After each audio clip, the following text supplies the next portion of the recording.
नमस्कार, मैं हूं पवन त्यागी।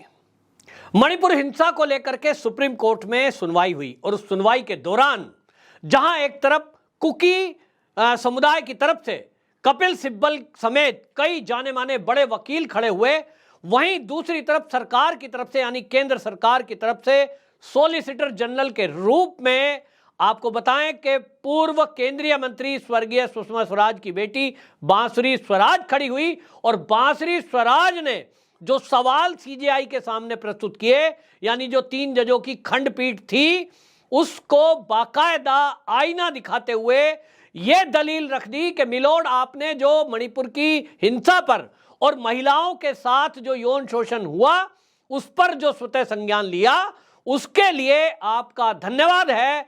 लेकिन आपको यह भी ध्यान रखना चाहिए कि यह भारत की अकेली ऐसी घटना नहीं है। महिलाओं के खिलाफ होने वाले अत्याचारों में उन्होंने जिक्र कर दिया कि पश्चिम बंगाल के अंदर 9000 से अधिक मामले इसी प्रकार के हैं, जिसमें महिलाओं को अभी हाल ही में जुलाई के महीने में नग्न करके, निवस्त्र करके और इसी तरह घुमाया गया।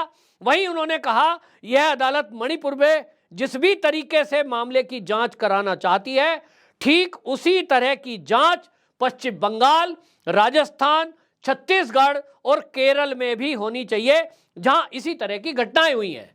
आपको बताएं कि यह शब्द जैसे ही बोला गया, वहां सुप्रीम कोर्ट का नजारा देखने लायक था।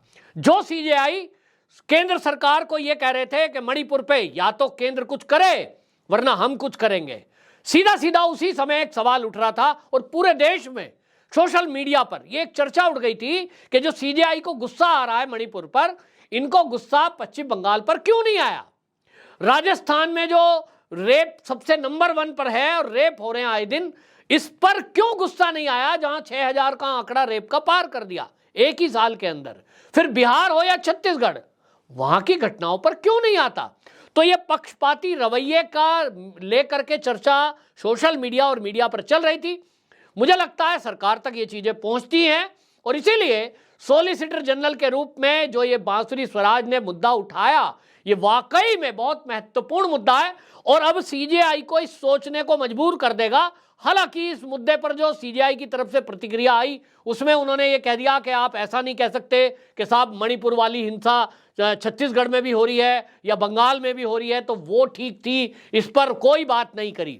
लेकिन अब सवाल तो उठेगा, जब सुप्रीम कोर्ट स्वतः संज्ञान लेने के लिए मणिपुर में केंद्र सरकार को धमका रहा था, वहीं अब केंद्र सरकार ने यह कह दिया कि सुप्रीम कोर्ट जिस तरह की भी जांच करना चाहता हो, जिस भी सुप्रीम कोर्ट के जज की निगरानी में करना चाहता हो, हम तैयार हैं। वहीं आपको एक और बात बता दूं, यह बहुत ही ध्यान रखने वाली बात है और महत्वपूर्ण बात है कि इस मुद्दे पर जो कपिल सिब्बल प्रस्तुत हुए थे, उन्होंने ये मांग रखी है सुप्रीम कोर्ट में कि सर, हम ये नहीं चाहते कि जो मणिपुर की हिंसा है इसकी जांच सीबीआई करे। सवाल उठता है कि सीबीआई जांच से ये कुकी समुदाय के लोगों को दिक्कत क्या है। दूसरा इन्होंने मांग क्या की है, इन्होंने कहा असम के बाहर ये केस ट्रांसफर किए जा रहे हैं, ये भी हम नहीं चाहते।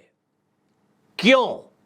अगर ये केस असम में ट्रांसफर हो जाएंगे तब इन कुकी समुदाय के लोगों को दिक्कत क्या है। और कुकी मैं कह रहा हूं तो खाली वो वर्ग जो हिंसा फैला रहा है, जो ड्रग के कारोबारी हैं, दिक्कत उनको है। और आप देखिए पूरा टूल किट उस तरह से तैयार है कि एनजीओ आ गए कई, और एनजीओ की तरफ से भी वकील प्रस्तुत हुए। उन्होंने बात क्या रख दी है, जब सीबीआई जांच कर रही है, जब वहां एनआईए को भेजा जा रहा है, एनआईए जांच कर रही है, हिंसा की जांच में पहले से ही जो राज्य की सरकार है वो एसआईटी गठित करने की बात कर रही है। ऐसे में अब एनजीओ खड़े हो रहे हैं और वहां उनकी तरफ से इंदिरा जयसिंह, आप जानते होंगे इंदिरा जयसिंह के पिछले आप काम अगर गूगल करेंगे तो आपको पता लगेगा किस तरह से वामपंथी विचारधारा के ये वकील रहे हैं। और इन्होंने मांग कर दी कि साहब ऐसा करिए कि कुछ जो है एनजीओ और कुछ जो है सामाजिक संगठन के जुड़ी हुई महिलाएं भी, उनको जांच का आदेश दे दीजिए। इस पर सीजेआई ने कहा भाई, अगर ऐसे किसी महिला को या संगठन को हम जांच के लिए कहेंगे, कोई पब्लिक फिगर को हम कहते हैं कि आप जांच करें, तो वहां अपराधी कैसे पकड़े जाएंगे। कोई एनजीओ से जुड़ी हुई महिला होंगी, कोई व्यक्ति होगा, वो जांच के लिए जाएगा, क्या उसके पास गिरफ्तारी का अधिकार है? क्या वो हिंसाग्रस्त क्षेत्र में जा सकता है? यह अधिकार तो सीबीआई को है। जिनके पास असॉल्ट जैसी राइफलें हैं, जिनके पास से चीन की गोलियां स्टील की बरामद हो रही हैं, अवैध हथियार वहां पर हैं, ऐसे में एनआईए काम करेगी या एनजीओ?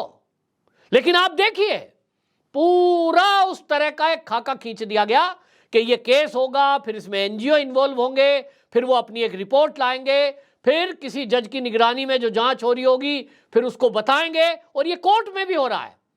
कोर्ट में इस तरह की दलीलें प्रस्तुत करने की कोशिश की जा रही है कि जैसे ये हिंसा में, सारी की सारी हिंसा में जो सरकार है एन बिरेन की, वो इन्वॉल्व है। वहां कहा गया बाकायदा कि साहब सरकार तो फेल है। वो जो राहत शिविर चल रहे हैं उनमें तो भोजन खत्म हो गया है।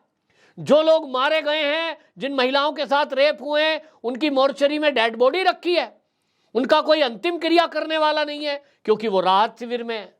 इस तरह की सारी चीजें रखी गई, यानी एक तरफा एक कोशिश की जा रही है कि किसी तरह से वहां मैतेई समाज और मैतेई समाज से ही जुड़े हुए एन बिरेन जो मुख्यमंत्री हैं उनको दोषी बता दिया जाए, और एक ये वहां पर एक नैरेटिव बना दिया जाए कि इस सब के पीछे अगर कोई दोषी है तो वो मैतेई है।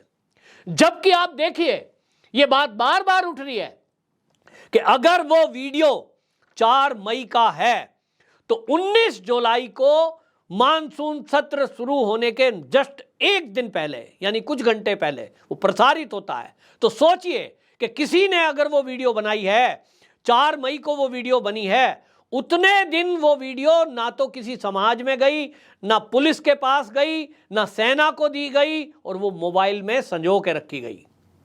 और किस दिन के लिए? मानसून सत्र शुरू होगा उसके एक दिन पहले के लिए।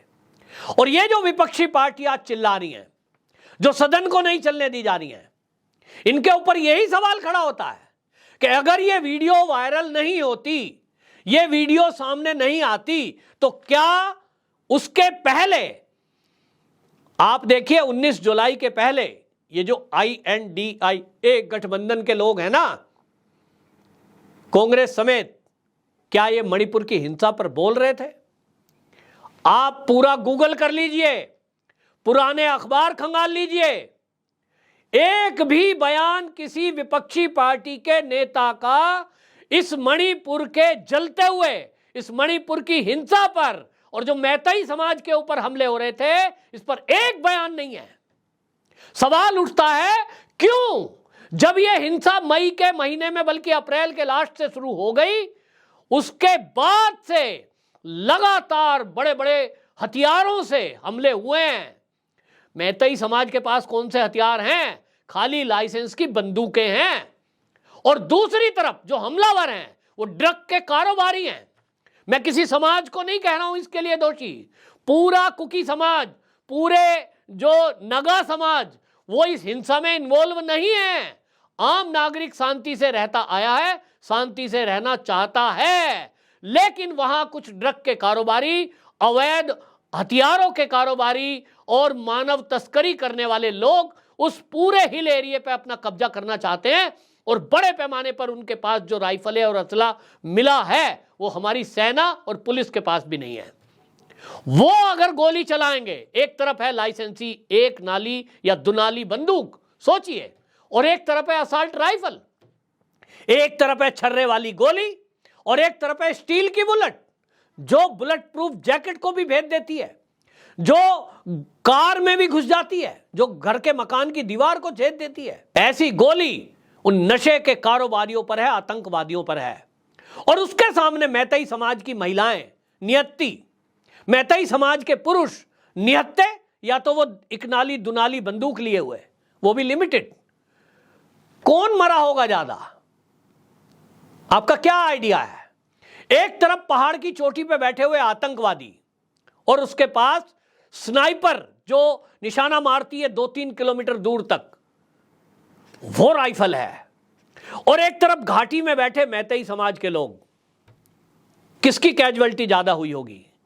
आप में से बहुत सारे आम आदमी हैं। मेरा एक सवाल है, आप आम आदमी भी ये बात बता देंगे कि एक चोटी पर पहाड़ के बैठा हुआ है जिसके हाथ में राइफल है कि 2-3 किलोमीटर तक वो गोली चला सकता है, स्नाइपर जिसमें दूरबीन लगी होती है। और एक तरफ घाटी में बैठे हुए वो मैतेई समाज के लोग हैं, हिंदू हैं, जिनके पास हाथ में डंडे हैं या तो एक नाली बंदूक है लाइसेंस की। वो बंदूक की गोली अगर चलाएंगे भी, छर्रे आप देखते हैं बंदूक की गोली जब चलती है दुनाली या एक नाली की, वो छर्रे निकलते हैं उसमें से, फैल के जाते हैं। वो चोटी तक जा पाएंगे 1 किलोमीटर दूर? निश्चित रूप से किसी बंदूक की इतनी रेंज नहीं है। और फिर भी नैरेटिव ये बनाया जा रहा है कि मैतेई समाज ने कुकी समाज पर हमला कर दिया, हिंदू ने ईसाई पर हमला कर दिया। और कांग्रेस समेत विपक्षी पार्टियां भारतीय जनता पार्टी और मोदी को इसके लिए ब्लेम कर रहे हैं।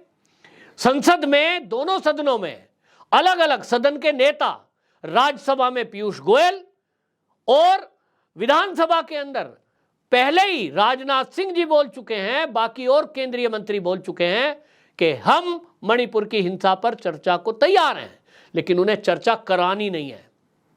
कभी मोदी जी बयान दो, मोदी जी बयान दो नारे लगा रहे हैं, मोदी जी जवाब दो, मोदी जी जवाब दो। क्या मोदी जी जवाब देंगे? इसको जवाब देही बनती है गृह मंत्री की, और यह नियम है कि यदि देश का प्रधानमंत्री अगर इस पर जवाब दे दिया तो इस पर चर्चा नहीं होगी। यह नियम है कि अगर प्रधानमंत्री जवाब देंगे तो फिर इस पर चर्चा नहीं होगी। और अगर आप चर्चा करवाएंगे किसी नियम के तहत, आप नियम बता रहे हैं, तो उसमें जवाब देंगे संबंधित मंत्री, वो है अमित शाह। तो दोगली बातें कैसे ये विपक्ष कर रहा है? एक तरफ उनको चर्चा भी चाहिए, एक तरफ प्रधानमंत्री का जवाब भी चाहिए। ये ऐसी मांग उन्होंने रखी है, फिर अगर मांग पे तैयार हो जाते हैं तो कहते हैं साहब इस नियम के तहत नहीं, फलाने नियम के तहत होना चाहिए। यानी इन विपक्षी पार्टी को केवल सदन में शोर मचाना है और दुनिया को यह दिखाना है कि मणिपुर हिंसा में ये जो हिंसा हो रही है ये हिंदू ईसाई है और इस देश के अंदर जातीय दंगे हो रहे हैं, जबकि ऐसा कतई नहीं है। मणिपुर के मेरे मित्र बता रहे हैं कि ये आज की घटना नहीं है, ये 85 साल पुराना मुद्दा है और ये तब से ज्यादा हुआ है जब से वहां अफीम की खेती हो रही है, अवैध घुसपैठ हो रही है, घुसपैठियों के द्वारा वहां से स्मगलिंग करके हथियार म्यांमार से लाए जा रहे हैं और स्टील की गोलियां तक जो आ रही है वो मेड इन चाइना म्यांमार के रास्ते आ रही है। असली मुद्दा है ड्रग की खेती, ड्रग का कारोबार, और वही लोग पहाड़ी को कब्जाना चाहते हैं, वरना तो यहां समाज मिलजुल के आपस में कब से रहता आया है। इस नैरेटिव को कांग्रेस समेत विपक्षी पार्टी जातीय दंगा बताना चाहती है, धार्मिक उन्माद बताना चाहती है, और इसी नैरेटिव को सुप्रीम कोर्ट में प्रस्तुत करने के लिए वहां पूरी टूल किट एक्टिव हो गई है फिर से एक बार। लेकिन इस बार देखते हैं, महिला शक्ति सॉलिसिटर जनरल के रूप में खड़ी हुई है। अब की बार केंद्र सरकार ने ये जो सुषमा स्वराज की बेटी को खड़ा किया है, देखना होगा अब दुर्गा शक्ति इस मुद्दे को किस तरह से ट्रीट करती है। और ये तो पक्का हो गया है कि केंद्र सरकार जहां एक तरफ सदन में, दोनों सदनों में हर प्रकार की बहस को तैयार है, वहीं सुप्रीम कोर्ट में केंद्र सरकार ने यह बता दिया है, बाकायदा जो सीजेआई की खंडपीठ है उसमें बोल दिया है, सीजेआई डीवाई चंद्रचूड़, जस्टिस जेबी पादरीवाल और जस्टिस मनोज मिश्र, इनकी जो खंडपीठ है उसमें बाकायदा सॉलिसिटर जनरल ने केंद्र की तरफ से यह बोल दिया है, हलफनामा दे दिया है कि आप जो चाहें, जैसी चाहें जांच करा सकते हैं। आप सीबीआई की जांच और एनआईए की जो जांच चल रही है इसको तो डिस्टर्ब नहीं कर सकते, क्योंकि वहां जो हिंसा हो रही है, जो षड्यंत्र हुआ है उसका खुलासा होना, जो वीडियो की जो षड्यंत्र है वो तो दिखाई दे रहा है ना, 4 मई की वीडियो, और वो 19 जुलाई को रिलीज की जाती है। ये बहुत बड़ा षड्यंत्र है, इसका खुलासा सीबीआई करेगी। और जो हिंसा हो रही है, अवैध हथियार जो मिल रहे हैं, उसमें एनआईए ही गिरफ्तारी करेगी। इस बीच में नैरेटिव चलाने वालों की भी पोल खुलना बाकी है। देखते जाइए अब सुप्रीम कोर्ट इस पर क्या फैसला देता है। वंदे मातरम।